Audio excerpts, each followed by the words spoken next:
સામાન્ય રીતે ઉનાળાની સિઝનમાં શાકભાજી, ફળફળાદી અને ફૂલોની આવકમાં ઘટાડો થતો હોય છે.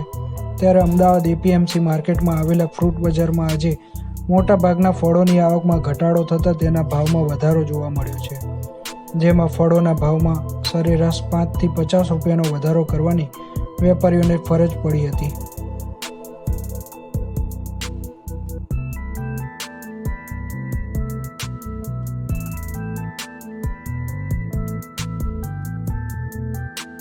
સામાન્ય રીતે ઉપવાસમાં અને હેલ્થ સારી રાખવા ખવાતા ફળોમાં દ્રાક્ષ, સંતરા, કેરી, પાઇનેપલ, દાડમ, ચીકુ, તરબૂચ, શેરડી, કેરી, સંતરા, શક્કરટેટી, કેળા વગેરેના ભાવમાં વધારો થયો છે.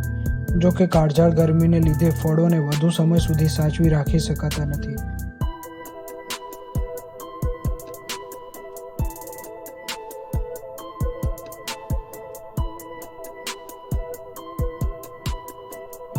અને વેપારીઓએ ખેડૂતો પાસેથી જે માલ ખરીદ્યો હોય તેનું તે જ દિવસે વેચાણ કરી દેવું પડે છે. એટલે કે ફળોની માંગ કરતાં આવક ઘટી જતાં વેપારીઓએ ફળોના ભાવમાં વધારો કરવાની ફરજ પડી હતી.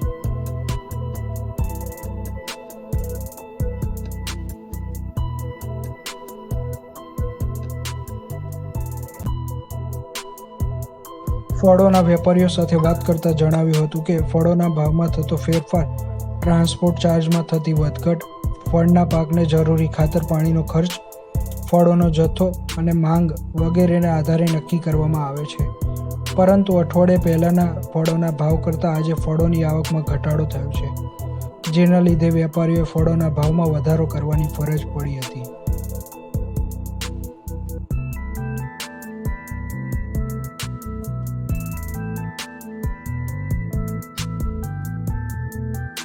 જેમાં આજના ફળોના ભાવમાં 5 થી 50 રૂપિયાનો વધારો જોવા મળ્યો છે.